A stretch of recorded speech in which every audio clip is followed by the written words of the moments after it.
ജീവിതത്തിൽ അപ്രതീക്ഷിതമായ ആരെങ്കിലും കണ്ടുമുട്ടിയാൽ നമുക്ക് തന്നെ മനസ്സിലാവും അതിലെന്തോ ഉണ്ടെന്ന്.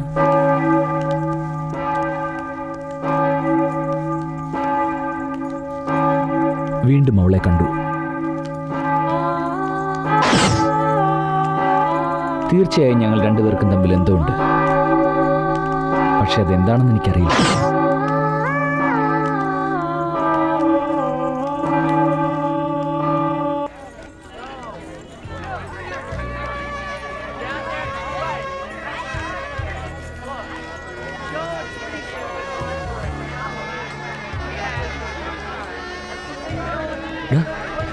എനിക്ക് ഒരു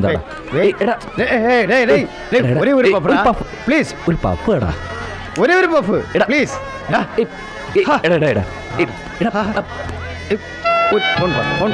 പ്ലീസ്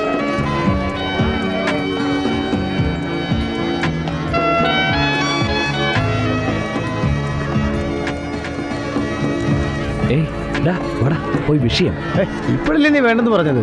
സിഗരറ്റ് കളയടാ. ലൈഫ് തന്നെ മാറുന്നത്. ഞാനെങ്കിൽ പറ്റില്ല. Hello many many congratulations. എടാ അളിയാ, കൺഗ്രാജുലേഷൻസ്.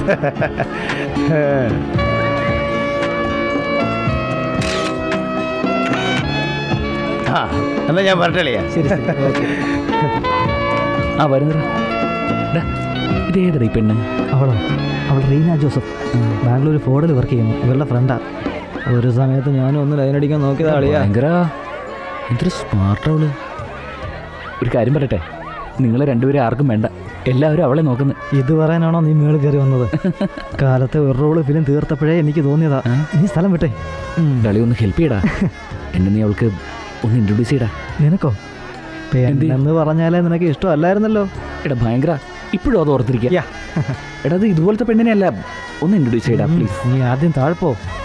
കഴുത്തിന് കുത്തിപ്പിടിച്ചാൽ നീ ചത്തു പോട്ടോ. ഇവിടെ ഞാൻ മാമ അല്ലടാ, മണവാളനാ. നീ ഒന്ന് പോയേ. ശരി, നിന്റെ കല്യാണം ആയതുകൊണ്ട് ഞാൻ വിട്ടേക്കണു.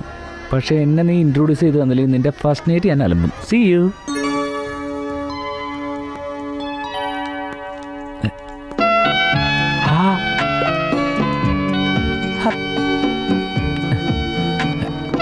Hi I'm Rajesh. എനിക്കറിയാമല്ലോ.